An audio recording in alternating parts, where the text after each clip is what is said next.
Good morning students. कल हमने start किया था सिविक्स का चैप्टर इलेक्टोरल पॉलिटिक्स। आज हम इसका आगे करेंगे। कल हमने पढ़ा था कि इलेक्शन सिस्टम जो है वो क्यों इम्पॉर्टेंट है, हमें इलेक्शंस की ज़रूरत क्यों होती है, जिसमें मैंने आपको समझाया था कि जो इंडिया है यहाँ पर पॉपुलेशन बहुत ज़्यादा है और लोग जो हैं वो एक समय पर एक ही स्थान पर एक साथ डिसीजंस लेने के लिए शामिल नहीं हो सकते, असेंबल नहीं हो सकते हैं। तो इंडिया में जो मल्टी पार्टी सिस्टम है वो अपनाया गया है। तो इलेक्शन जो इलेक्टोरल सिस्टम है यहाँ पर पॉलिटिकल पार्टीज़ एक दूसरे से compete करती हैं इलेक्शंस जो हैं, और गवर्नमेंट फॉर्म करती है जो विनर पार्टी होती है।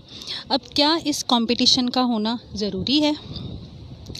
इलेक्शंस जो होते हैं ये कंपटीशन को ही एक तरह से हम कह सकते हैं, एक तरह का राजनीतिक कंपटीशन ही होता है। इसमें जो कॉन्स्टिट्यूंसी लेवल पर जो कंपटीशन है वो अलग अलग कैंडिडेट्स जो हैं उनमें होता है, और इलेक्शंस जो हैं अगर ये कंपटीशन उनमें ना हो तो बिल्कुल ही वो व्यर्थ जाएगा।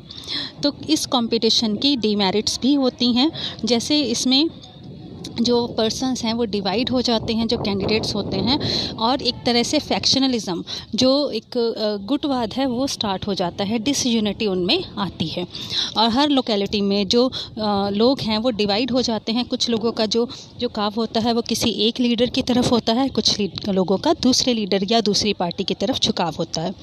अलग अलग पॉलिटिकल पार्टीज़ के जो लीडर्स होते हैं वो एक दूसरे पर आरोप भी लगाते हैं। पॉलिटिकल पार्टीज़ जो होती हैं कैंडिडेट्स वो कई बार इलेक्शंस जीतने के लिए जो डर्टी ट्रिक्स हैं उनका इस्तेमाल करते हैं, जैसे रिगिंग है या पोलिंग बूथ पर लड़ाई झगड़ा है, इस तरह की बातें जो हैं वो भी होती हैं।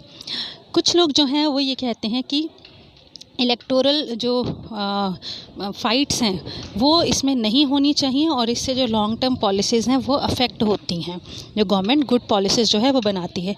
लेकिन बहुत से ऐसे लोग हैं जो सच में कुछ करना चाहते हैं, देश की सेवा करना चाहते हैं, तो वो जो हैं वो इस तरह से कंपटीशन को सही नहीं मानते। उनके मुताबिक इस तरह का कंपटीशन नहीं होना चाहिए।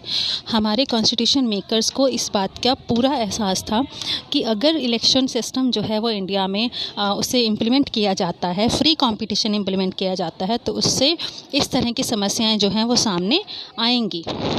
लेकिन फिर भी इस सिस्टम को अपनाया गया बिकॉज़ उन्हें ये लगता था कि लंबे समय के लिए ये जो सिस्टम है यही आदर्श है और यही सही रहेगा।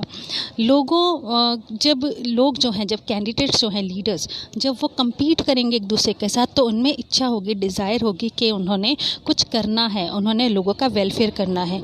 पॉलिटिकल कंपटीशन जो है वो ज़रूरी नहीं कि इसमें जो है कि पॉलिटिकल लीडर्स जो हैं दुनिया भर में जितने भी प्रोफेशनल्स हैं उनको लगता है कि अगर वो पॉलिटिकली अच्छे काम करेंगे तो आगे वो प्रमोट होंगे, उनकी पावर जो है, उनकी जो पॉलिटिकल करियर है वो और आगे बढ़ेगा। एक एमएलए जो होता है वो एमपी बनने के ख्वाब देखता है और वो इसके लिए मेहनत करता है, लोगों के लिए वेलफेयर पॉलिसीज़ जो है वो बनाता है जब वो सीट पर होता है। इसीलिए वो लोगों की सेवा करने की उनमें इच्छा जो है वो जागेगी। लेकिन ऐसा सिर्फ अगर हम ये छोड़ दें कि जो लीडर है उसमें जो कर्तव्य की भावना होगी तभी वो इस तरह के काम करेगा। इसके साथ ही कई बार ऐसा होता है कि एक इंसान बहुत लोगों का वेलफेयर करना चाहता है, उसकी जो थिंकिंग होती है बहुत अच्छी होती है, लेकिन वो ऐसा नहीं कर पाता क्योंकि उसके जो आइडियाज़ होते हैं और जो उसके पास रिसोर्सेज होते हैं वो उससे मैच नहीं कर पाते। तो इस तरह की सिचुएशन को कैसे हम इससे डील कर सकते हैं? एक तरीका है कि जो लीडर्स हैं, जो पर्सन्स हैं इंडिया के पॉलिटिकल लीडर्स, उनका नॉलेज और कैरेक्टर जो है वो इम्प्रूव किया जाए। और दूसरा तरीका जो है जो सही है, ज़्यादा रियलिस्टिक है, वो है कि अगर कोई लीडर अच्छा वर्क करता है तो उसको जो है रिवार्ड मिले, और अगर कोई वर्क नहीं करता प्रॉपर्ली तो उसको पनिशमेंट जो है वो मिले। तो इसका मतलब क्या हुआ कि अगर इलेक्शंस जो हैं वो रेगुलर इंटरवल पर हो रहे हैं तो इससे क्या होगा कि अगर किसी लीडर ने अच्छा वर्क किया, लोगों के लिए वेलफेयर पॉलिसीज़ बनाई, तो लोग जो हैं वो उन्हें दोबारा से वोट देंगे और दोबारा से वो गवर्नमेंट फॉर्म करने में कामयाब हो जाएंगे। लेकिन अगर वो लोगों की ज़रूरतों का ध्यान नहीं रखते, उनकी नीड्स का ध्यान नहीं रखते, वो क्या चाहते हैं, और अगर वो वोटर्स को सेटिस्फाई नहीं कर पाते हैं, तो नेक्स्ट इलेक्शंस में जो लोग हैं वो उन्हें वोट नहीं देते हैं। सो पॉलिटिकल पार्टी जो है उसे मोटिवेट किया जा सकता है पावर के कारण ही, कि पावर जो है वो रहना चाहते हैं पावर में, इसीलिए उन्हें मजबूर होकर के लोगों का वेलफेयर जो है वो करना ही होगा। ये एक तरह से मार्केट में है कि अगर कोई दुकानदार जो है वो चाहता है कि उसकी चीज़ें ज़्यादा बिके, तो उसे प्रॉफिट अगर उसे चाहिए तो लोगों को अच्छी सेवाएं उसे प्रदान करनी होंगी। अगर वो कस्टमर्स को खुश नहीं रख पाता तो लोग किसी और शॉप पर चले जाएंगे। सेम ही ऐसा पॉलिटिकल सिस्टम में होता है। अब हमारा सिस्टम है क्या? अब हमारा जो सिस्टम है कि इंडिया में जो इलेक्शन सिस्टम है वो डेमोक्रेटिक है। यहाँ पर लोकसभा और विधानसभा 2 हाउसेज़ हैं हमारी पार्लियामेंट के, जिसके मेंबर्स को 5 इयर्स के बाद रेगुलर इंटरवल पर इलेक्शंस होते हैं और उन्हें चूज़ किया जाता है। 5 इयर्स के बाद जो रिप्रेजेंटेटिव्स हैं उनकी टर्म कंप्लीट होती है और नए मेंबर्स जो हैं वो इलेक्ट किए जाते हैं लोकसभा के लिए, और जो विधानसभा है, राज्यसभा जिसे कहा जाता है, वो डिज़ोल्व हो जाती है। लोकसभा और विधानसभा डिज़ोल्व हो जाती हैं। उसके बाद इलेक्शंस जो होते हैं वो सेम समय पर एक ही दिन में होते हैं, एक ही समय पर होते हैं, इसीलिए उन्हें जनरल इलेक्शंस कहा जाता है। लेकिन अगर किसी लीडर की डेथ हो जाए या कोई इम्पॉर्टेंट पर्सन जो है अगर वो रिज़ाइन कर देता है, सिटिंग एमएलए है या एमपी है, अगर वो रिज़ाइन कर दें तो जो इलेक्शंस हैं उन्हें करवाया जाता है। उसे मिड टर्म इलेक्शन कहा जाता है या इसे बाय इलेक्शन जो है ये भी कहा जाता है। आगे आता है इलेक्टोरल कॉन्स्टिट्यूएंसीज। किसी भी रीजन को जब इलेक्शंस होते हैं तो इसके लिए इक्वल अलग अलग पार्ट्स में उसकी पॉपुलेशन के अकॉर्डिंगली इक्वल प्रोपोर्शन में डिवाइड किया जाता है और इसे जो है कॉन्स्टिट्यूएंसी ये कहा जाता है कि कंट्री को अलग अलग पार्ट्स में, एरियाज़ में डिवाइड किया जाता है इलेक्शंस के पर्पस से, और इसे कॉन्स्टिट्यूएंसीज जो है वो कहा जाता है। और जो वोटर्स हैं उस एरिया में रहते हैं वो अपने एरिया में से किसी भी एक लीडर को, रिप्रेजेंटेटिव को चूज़ करते हैं। लोकसभा इलेक्शंस जो होते हैं इसके लिए हमारी कंट्री को 543 कॉन्स्टिट्यूएंसीज में डिवाइड किया गया है।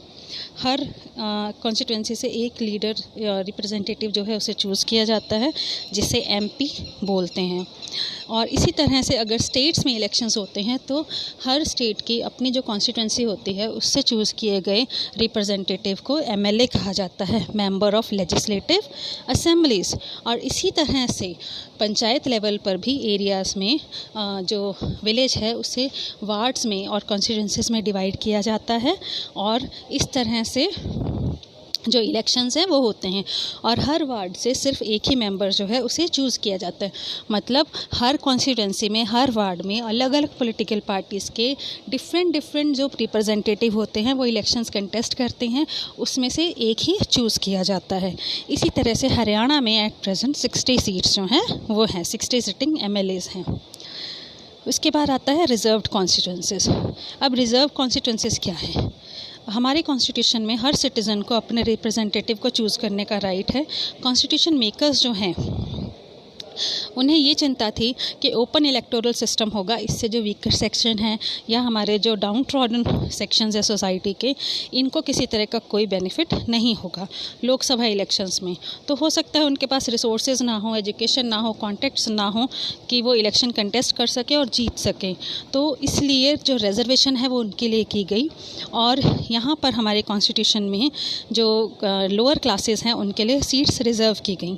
तो इनको कैटेगराइज किया गया शेड्यूल कास्ट और शेड्यूल ट्राइब्स में, जिन्हें पहले शूद्र या अछूत कहा जाता था, अनटचेबल्स कहा जाता था।